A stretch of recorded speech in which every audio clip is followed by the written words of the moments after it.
Министерството за образование и наука денеска ги објави повиците за финансиска поддршка за учениците и студентите. Со повикот за финансиската поддршка за ученици од основните и средните училишта, чии семејства имаат вкупни месечни приходи од нето плата до 50.000 денари месечно. Почнувајќи од декември, ќе се исплаќаат по 1.200 денари за основците и од 1.800 за средношколците. Повикот е отворен до 26 декември. Кандидатите треба да се пријават во училиштето во кое ученикот е запишен.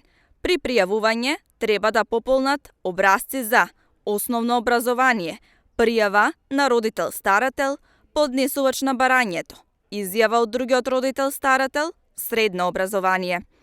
Треба да приложат документи како што е копија од трансакциска сметка на еден родител-старател, подносител на пријава, потврда од работодавецот за последно исплатена нето плата на двајцата родители-старатели, но и можноста за користење на финансиска поддршка во износ од 1.800 денари за учениците од средното образование, односно 1.200 за учениците во основното образование чии семејства имаат вкупни месечни приходи од нето плата до 50.000 денари.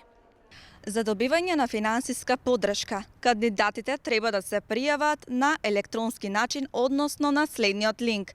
Тоа е e-uslugi.mon.gov.mk. Потврда за редовен студент, исто така лична карта или друг документ за идентификација. Повикот за финансиска поддршка има и за студентите кои живеат надвор од местото на студирање за академската 2023-2024 година. Е отворен до 24 декември.